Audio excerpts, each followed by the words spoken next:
अस्सलाम वालेकुम, मुझे जमील फारूकी कहते हैं और इस वक्त मैं जिस जगह पर खड़ा हूँ ये मरी से तकरीबन कोई 4-5 किलोमीटर के डिस्टेंस पे है और हम ऐन बादलों के बीच में हैं। बादल हमें टकरा रहे हैं। आप मेरे बैकग्राउंड पे देखें, आप सफेद ही छाई हुई है और बहुत गहरी खाई है नीचे।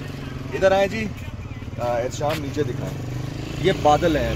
मतलब आप इमेजिन कीजिए कि दिस इज़ नॉट अबाउट अक्टूबर, नवंबर और दिसंबर, ये जुलाई है और जुलाई के महीने में सख्त गर्मी होती है। पूरी दुनिया जब हब्स में फंसी हुई है, लोगों को अंदाज़ा नहीं है कि कितनी गर्मी है इस्लामाबाद में, लाहौर में और इसके अलावा दीगर शहरों में। तो उस वक्त हम जिस पार्ट ऑफ पाकिस्तान में खड़े हैं ये मलिका कौसार कहलाता है और ये हम बहुत दूर भी नहीं है, हम नीलम की तरफ नहीं है।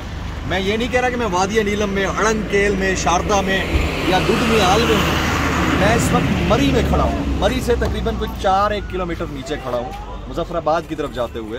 तो आप देखिए कि एकदम से बादल आए हैं और उन्होंने पूरे मलिका कौसार को अपने हिसार में ले लिया। What a beautiful weather and this is also part of Pakistan. इससे बढ़कर और ख़ूबसूरती क्या होगी।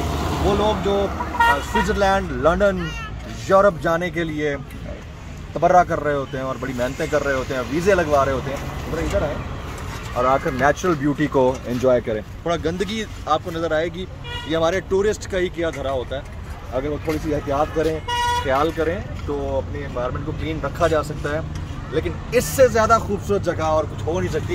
ये मुझे इस वक्त जो है ना नमी टकरा रही है, मतलब ह्यूमिडिटी जो है ना ख़त्म हो चुकी है बिल्कुल और इस वक्त सारी इर्द गिर्द का जो नम है वो मुझसे टकरा रहा है। बादलों के अंदर से पानी रिस कर चेहरे के ऊपर आ रहा है, चश्मे के ऊपर आ रहा है। And I like this brother. अगर आप यहाँ पर टाइम निकाल कर आ सकते हैं इन दिनों में भी, जबकि आपको पता है कि पूरे मुल्क के अंदर शदीद गर्मी है, यहाँ मरी के अंदर आपको बादल अपने चेहरे से, अपने जिस्म से टकराते हुए नज़र आएंगे।